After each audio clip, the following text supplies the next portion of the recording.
देखते ही देखते बिटसेट 2026 का फर्स्ट अटेम्प्ट काफी नजदीक आ गया है। मुश्किल से हमारे पास 15 दिन का यहाँ पे टाइम रह गया है। तो आखिर इन 15 दिनों में हम ऐसा क्या करें कि हम 300 मार्क्स के आसपास तक पहुंच जाए। आप में से कई सारे स्टूडेंट्स होंगे जो कि यहाँ पे कम स्कोर कर रहे हैं मॉक्स के अंदर, ठीक है। उसके अलावा जो है यहाँ पे कई सारे स्टूडेंट्स होंगे जिनको सिलेबस यहाँ पे प्रॉपर तरीके से कवरेज नहीं हो पाया। तो इन हर एक चीज का जो सॉल्यूशन है मैं इस वीडियो में आपको प्रोवाइड करना चाहूंगा कि आखिर हम इन 15 दिनों को जो है मैक्सिमम एफिशिएंसी से कैसे यूटिलाइज करें, कैसे चीजों को जो है प्रॉपर तरीके से यहाँ पे रिवाइज करें। तो अगर आप फर्स्ट अटेम्प्ट में बेहतर करना चाहते हैं तो इस वीडियो को एंड तक जरूर देखिएगा। एंड एक चीज मैं आपको यहाँ पे बताना चाहूंगा कि जेईई मेंस के फर्स्ट अटेम्प्ट का जो रिजल्ट था उसको लेकर अभी भी अगर परेशान हो, सेकेंड अटेम्प्ट को लेकर अब टेंशन हो रहा है कि ये भी शायद उतना अच्छा नहीं जाए, तो ये सब चीजें दिमाग से निकालनी पड़ेगी। इवन बोर्ड्स के रिजल्ट को लेकर स्टूडेंट्स परेशान है। भाई जो चीजें आनी होगी वो अपने हिसाब से आएगी। अब उसको लेकर यहाँ पे अगर ओवर थिंकिंग करोगे तो जो आगे आपकी यहाँ पे बिटसेट की एग्जाम है वो भी यहाँ पे बिगड़ जाएगी। तो सबसे पहला और इंपॉर्टेंट पॉइंट ये है। और ये भी समझने की जरूरत है कि BITSAT is all together a different exam. जो लोग यहाँ पे जेईई और बिटसेट को एक ही इस पे जो है प्लेस करते हैं ना लेवल पे, भाई वो पहले ही गलत होते हैं क्योंकि उन्होंने एग्जाम को ही अच्छी तरीके से नहीं समझा है। तो अगर आप अभी भी जो है सिंसियरली वर्क कर गए बिटसेट के लिए तो you can produce a good result. और देखो यहाँ पे हमने पिछले कुछ सालों में ऐसे स्टूडेंट्स देखे हैं जिनके जेईई मेंस के अंदर यहाँ पे कम परसेंटाइल थे, मतलब 90 से भी कम परसेंटाइल थे, बट बिटसेट में जो है उन्होंने एक अच्छा स्कोर यहाँ पे निकाला 300 प्लस के ऊपर का। और हमने ऐसे भी स्टूडेंट्स देखे हैं जिनके जेईई मेंस के अंदर जो है 97 से ज्यादा परसेंटाइल थे, जहां पे कम से कम एक डिसेंट जो है आपको शायद एनआईटी मिल जाए, लेकिन यहाँ पे बिटसेट के अंदर जो है 250 से भी कम का स्कोर था। आप इस चीज को समझ रहे हो ना। तो भाई कोई रिलेशन ही नहीं है कि भाई जेईई मेंस में अगर तुम अच्छे परसेंटाइल ले आ रहे हो तो जरूरी है कि बिटसेट में भी लाओ। दोनों के लिए आपको स्ट्रेटजी ही यहाँ पे डिफरेंट रखनी पड़ती है। और अभी जो यहाँ पे आपके पास टाइम बचता है, आप फर्स्ट अटेम्प्ट में तो अपना बेस्ट दीजिए ही दीजिए। अभी सेकंड अटेम्प्ट के लिए भी हमारे पास कम से कम जो है 40 से 45 दिन का जो टाइम है उसको मैक्सिमम एफिशिएंसी से हमें यूटिलाइज करना रहेगा। और इसीलिए यहाँ पे हमने जो है बिटसेट 2026 क्रैश कोर्स भी सभी स्टूडेंट्स के लिए जो है लॉन्च किया है, जिसको इस तरीके से डिजाइन किया गया है कि वो आपके दोनों ही अटेम्प्ट में हेल्पफुल रहेगा। अभी जो आपका यहाँ पे सिलेबस अगर छूट रहा है या फिर डिलीटेड सिलेबस जो है नहीं हो पाया ना, वो अभी जो है आप इस क्रैश कोर्स के थ्रू कंप्लीट कर सकते हो। प्लस आपको कई सारी इंपॉर्टेंट शॉर्ट ट्रिक्स यहाँ पे देखने को मिल जाएगी, वो भी आपको फर्स्ट अटेम्प्ट में बहुत ज्यादा हेल्प करेगी। और सेकंड अटेम्प्ट तक इसको पूरा कंप्लीट कर लेते हो तो भाई आप अपने लेवल को और ज्यादा यहाँ पे इंप्रूव कर सकते हो। कंप्लीट प्रोसीजर गिवन है किस तरीके से कोर्स में एनरोल करना है। सिंपली वेबसाइट पे विजिट करके आप रजिस्टर करके कोर्स में एनरोल कर सकते हैं। और यहाँ पे एक स्पेशल डिस्काउंट कूपन कोड है सभी स्टूडेंट्स के लिए BITS15, जिसके थ्रू आपको यहाँ पे इंस्टेंट 1500 रुपीज का डिस्काउंट मिल जाएगा। तो फिर देर किस बात की, तुरंत आप कोर्स में एनरोल करिए। बाकी कोई भी क्वेरी है तो आप गिवन नंबर पे हमारी टीम को कांटेक्ट भी कर सकते हैं। और इसके अलावा अगर आपको लग रहा है कि नहीं मुझे लॉजिकल रीजनिंग और इंग्लिश की ही प्रिपरेशन करनी है या फिर सिर्फ मॉक टेस्ट जो है देने, तो वो भी कोर्सेस आपको हमारी वेबसाइट पे देखने को मिल जाएंगे। और इनसे रिलेटेड भी special discount coupon code description में, तो उनको जरूर से चेक कर लीजिएगा। अब जैसा कि मैं बोल रहा था ना, जेईई मेंस और बिटसेट के हम जो है रिजल्ट को यहाँ पे कंपेयर नहीं कर सकते क्योंकि डिफरेंस यहाँ पे यही हो जाता है कि दोनों में एग्जाम पैटर्न ही काफी ज्यादा डिफरेंट है। जहां पर जेईई मेंस में आपको 75 क्वेश्चन अटेम्प्ट करने रहते हैं 180 मिनट्स के अंदर, वहीं बिटसेट के अंदर क्या हो जाता है, यहाँ पे आपके टोटल नंबर ऑफ क्वेश्चन हो जाते हैं 130 और सेम टाइम आपको जो है देखने को मिलता है। तो भाई आपके क्वेश्चन आपको यहाँ पे ज्यादा अटेम्प्ट करने रहेंगे। और यहाँ पे इससे यही समझ में आ रहा है कि लेवल ऑफ डिफिकल्टी भी कहीं ना कहीं जो है बिटसेट में थोड़ी कम देखने को मिलती है। तो जेईई मेंस में अगर आपको जो है कॉन्सेप्चुअल नॉलेज की बात करूं तो एक अच्छे लेवल पे होना चाहिए। कई बार डिटेल में घुस घुस के चीजें पूछ ली जाती है, जबकि बिटसेट में जो है यहाँ पे अगर आपके कॉन्सेप्ट मॉडरेट लेवल पे भी तैयार है ना तो आपका काम बन सकता है। कई सारे आपको फॉर्मूला बेस्ड क्वेश्चन भी देखने को मिल जाते हैं। दूसरी चीज यहाँ पे आपको मॉडरेट स्पीड जो है चाहिए रहती है। जेईई मेंस में ऐसा नहीं कि एकदम भगाओ कि सारे क्वेश्चन अटेम्प्ट होना चाहिए, बट बिटसेट में जितने मैक्सिमम क्वेश्चन अटेम्प्ट करोगे उतना बेटर है, इसलिए आपको हाई स्पीड की यहाँ पे रिक्वायरमेंट रहती है। पूरा जो गेम है स्पीड का ही रहता है बिटसेट के अंदर।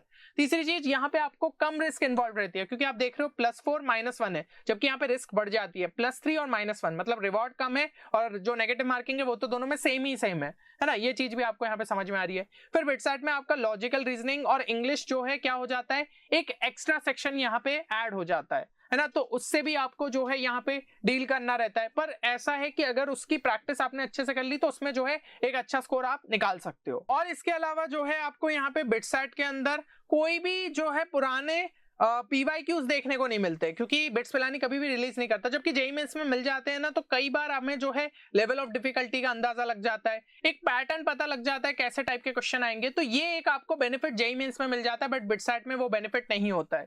फिर भी हमारे जो क्रैश कोर्स है उसमें हमने अपने पुराने स्टूडेंट से फीडबैक लेके सबसे ज्यादा जो रेलिवेंट चीजें इंक्लूड कर सकते थे वो इंक्लूड करी है। कई सारी यहाँ पे आपको इंपॉर्टेंट शॉर्ट ट्रिक्स जो कि एक्चुअल यहाँ पे आपके बिटसैट में क्वेश्चंस पूछे गए उनमें अप्लाई करके बताई गई है, तो ये चीजें स्टूडेंट्स के लिए काफी ज्यादा रेलिवेंट साबित हो जाती है। अब यहाँ पे जो एक मैं क्रूशियल फैक्टर की अगर बात करूं जो कि बिटसैट में आपका की फैक्टर रहेगा, दैट विल बी स्पीड। तो स्पीड आपको लगातार यहाँ पे इंप्रूव करने की रिक्वायरमेंट रहेगी, और उसके लिए 3 चीजें आपको इस 15 दिन के अंदर करनी है। सबसे पहली चीज मॉक टेस्ट, मॉक टेस्ट देना ही पड़ेगा, तभी आप जो है अपनी स्पीड को इंप्रूव कर पाओगे। जब तक आपको यहाँ पे प्रॉपर टाइमर के साथ जो है क्वेश्चन सॉल्व नहीं करोगे, चीजें आपको समझ ही नहीं आएगी कि आपकी स्पीड कहाँ पे स्टैंड कर रही है। तो कम से कम 5 मॉक टेस्ट का तो टारगेट रखो before first attempt. Second thing, आपको सभी फॉर्मूलेस अच्छे से रिवाइज करने। भाई कोई अगर नींद में भी उठा के पूछ ले कि इसका फॉर्मूला बताओ, तो आपको बोलते हुए आना चाहिए। ये लेवल पे आपका रहेगा, तभी आप क्वेश्चन देख के सीधा स्ट्राइक करेगा, अच्छा ये फॉर्मूला लगना है, वैल्यू डालो और आंसर जो है आपका निकल आएगा। इसके अलावा कई सारी आपको स्मार्ट ट्रिक्स या फिर कह लीजिए शॉर्ट ट्रिक्स पता होनी चाहिए। क्वेश्चन के कन्वेंशनल अप्रोच की जगह आप स्मार्ट मेथड से भी क्वेश्चंस को सॉल्व कर पाओ, तो ये भी आपको जो है यहाँ पे पता होना चाहिए। इस चैनल पे जेईई मेंस से रिलेटेड तो मैं कई सारी शॉर्ट ट्रिक्स लेके ही आया हूँ, और अगर आप बिटसैट पे भी जो है सिमिलर वीडियोस चाहते तो इस वीडियो को लाइक जरूर कर दीजिएगा और कमेंट में लिख दीजिए शॉर्ट ट्रिक। मैं समझ जाऊंगा कि आपको वीडियो की रिक्वायरमेंट है। तो 300 लाइक जैसे ही इस वीडियो पे पूरे होते मैं आपके लिए शॉर्ट ट्रिक के सेशंस लाऊंगा, और यकीन मानिए बहुत ज्यादा हेल्पफुल रहेंगे आपके बिटसैट एग्जाम के लिए। अब यहाँ पे कुछ ऐसी चीजें जो कि आपको फर्स्ट अटेम्प्ट के पहले फोकस करना है। सबसे पहले तो सिलेबस कंप्लीशन।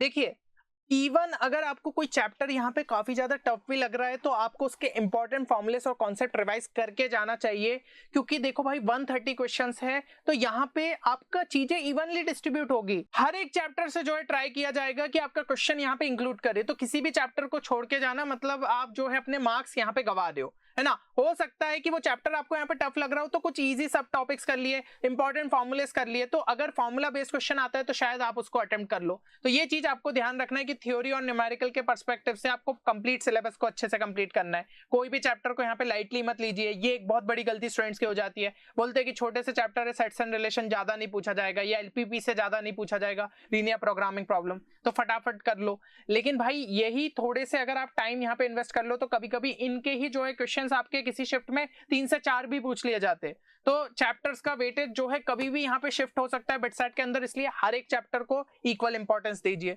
तीसरी चीज, यहाँ पे एलआर एंड इंग्लिश की जो है डेली प्रैक्टिस रखिए, क्योंकि भाई 90 मार्क्स का यहाँ पे वेटेज है और आप 90 में से 80 प्लस आराम से निकाल सकते हो अगर आपकी प्रैक्टिस यहाँ पे अच्छी है।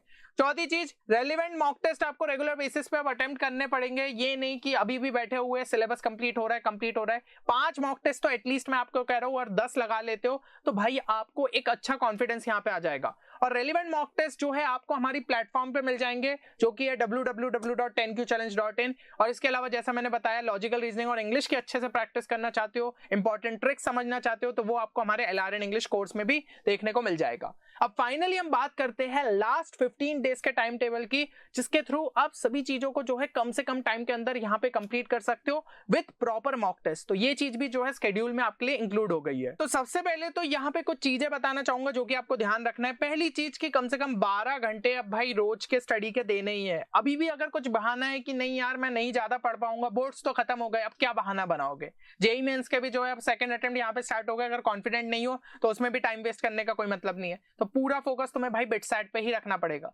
दूसरी चीज, यहाँ पे कुछ भी नया मत स्टार्ट करो। अगर नया स्टार्ट करने जाओगे टाइम बहुत ज्यादा जाएगा। हाँ, मैंने ये कहा कि भाई कोई चैप्टर तुम्हारे छूटे हुए मुश्किल है तो उसके इंपॉर्टेंट फॉर्मुलेस कॉन्सेप्ट देख लो, लेकिन मैं ये नहीं कह रहा हूँ कि एकदम डिटेल में उसके जो है यहाँ पे वीडियो देखो, कि डिटेल्ड लेक्चर्स यहाँ पे देख रहे हो, क्योंकि उतना टाइम ही नहीं है। पता चला तुम्हारे भाई 5-6 दिन एक ही चैप्टर कंप्लीट करने में चले गए, कैसे टाइम फिर यूटिलाइज करोगे। तीसरी चीज, you need to just revise the formulas and important concepts of the assigned topics daily. जो भी मैं आपको शेड्यूल में बताऊंगा उसके इस तरीके से आपको कंप्लीट करना है। किसी भी सब टॉपिक पे बहुत ज्यादा टाइम तक अटकना नहीं है, क्योंकि इतना सारा सिलेबस हमें फटाफट यहाँ पे रिवाइज करना है।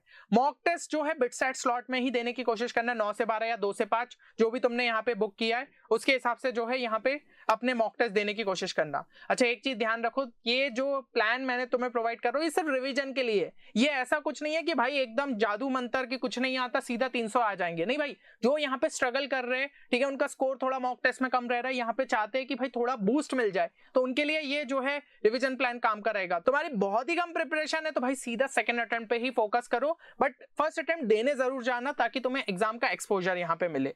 अब सबसे पहले जैसे कि हम जो है स्केड्यूल अगर देखें तो यहाँ पे भाई फिजिक्स के लिए 2.5 घंटे रोज के डेडिकेट करो, केमिस्ट्री के लिए 3 घंटे, मैथ्स के जो है 2.5 घंटे, फिर mock test LR and English के लिए जो है 4 घंटे डेडिकेट कर सकते हो। इसमें तुम्हें क्या करना है, मॉडर्न फिजिक्स और ऑप्टिक्स को जो है तुम यहाँ पे टारगेट कर सकते हो पहले दिन, फिर उसके बाद ऑर्गेनिक के इंपॉर्टेंट फंक्शनल ग्रुप और टेस्ट और जीओसी के जो है यहाँ पे कॉन्सेप्ट रिवाइज कर लिए, 2D 3D और वेक्टर्स को यहाँ पे देखा। तो अपन को इस तरीके से जो है बंच बनाते हुए चलना पड़ेगा और रोज का टारगेट लेते हुए चलना है, ठीक है। तो इस तरीके से चीजों को कंप्लीट करो। थोड़े बहुत ये हो सकता है कि तुम्हें क्वेश्चंस अगर यहाँ पे प्रैक्टिस करने तो एनसीईआरटी एग्जाम्पलर के कर लिए, या फिर जो है फिजिक्स केमिस्ट्री के लिए नीट पीवाईक्यूज कर लिए। बहुत ज्यादा नहीं भी कर पा रहे तो 10-15 तो कर ही सकते हो हर एक चैप्टर के, एटलीस्ट तुम्हें वो कॉन्सेप्ट फटाफट रिवाइज हो जाएंगे। तो ये रोज का जो है तुम्हें प्लान लेते हुए चलना है। और फिर जो है मॉक टेस्ट यहाँ पे तुम्हें अल्टरनेट बेसिस पे देना ही है। मॉक टेस्ट 1 जो है अपन ने दिया 3 घंटे का, 1 घंटा उसका जो है क्विक एनालिसिस किया, समझने की कोशिश की कहाँ पे गड़बड़ हो रही है। फिर उसके बाद जो है अल्टरनेट डे पे क्या कर सकते हो, जो मिस्टेक्स हुई थी उन पे जो है वर्क किया कि एक्चुअल में ये कॉन्सेप्ट मुझे नहीं आता था क्या, चलो और अच्छे से यहाँ पे देखता हूँ, थोड़ा सा उस पे वर्क किया। फिर लॉजिकल रीजनिंग को जो है 1 घंटे का टाइम कम से कम यहाँ पे डेडिकेट करना, और इस तरीके से अल्टरनेट बेसिस पे जो है तुम्हें मॉक टेस्ट देते हुए चलने। और बाकी टॉपिक्स तो यहाँ पे मार्क हो गए, तो इनको जो है टारगेट यहाँ पे करते हुए चलो कि इतने पोर्शन के जितने भी इंपॉर्टेंट फॉर्मुलास कॉन्सेप्ट है फटाफट रिवाइज करते हुए चलना है, और कुछ सिलेक्टेड गिने चुने क्वेश्चंस प्रैक्टिस करने, ताकि अपना जो है रिदम यहाँ पे मेंटेन रहे। तो ये जो है आपका रिवीजन का यहाँ पे स्केड्यूल रहेगा, हर एक दिन के लिए जो है मेंशन कर दिया है। अच्छे से जो है इसको समझो और उस हिसाब से जो है चीजों को यहाँ पे कंप्लीट करते हुए चलो, ठीक है। तो ये पूरा डे 15 तक है। कंप्लीट पीडीएफ जो है टेलीग्राम चैनल पे डल जाएगी, लिंक डिस्क्रिप्शन में, तो वहां से जाके डाउनलोड कर लेना और उसको ज्वाइन करके रखना, क्योंकि और भी इंपॉर्टेंट कंटेंट वहां पे डलता रहता है।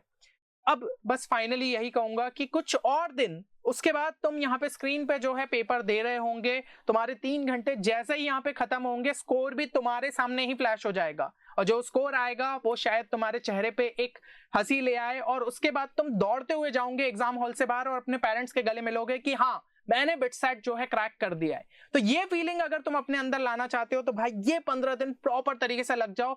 अब कुछ भी डिस्ट्रैक्शन नहीं होना चाहिए, कोई भी चीज नहीं, सिर्फ एक सिंपल सा गोल कि बिट्स पिलानी के अंदर मुझे अपनी सीट यहाँ पे कन्वर्ट करनी है। ये 3 कैंपसेस जो दिख रहे हैं इसमें से किसी एक कैंपस के अंदर मैं अपना एडमिशन चाहता हूँ, तो लगा दो पूरा जोर। और एक चीज कमेंट सेक्शन के अंदर जरूर से मेंशन करना कि तुम्हारा फेवरेट कैंपस कौन सा है, और साथ ही साथ तुम कौन सी ब्रांच यहाँ पे डिजायर कर रहे हो। तो ये चीज कमेंट सेक्शन के अंदर जरूर लिखना, साथ ही साथ वीडियो को लाइक जरूर करना। चलो मिलते हैं नेक्स्ट वीडियो में, तब तक के लिए take care and good bye.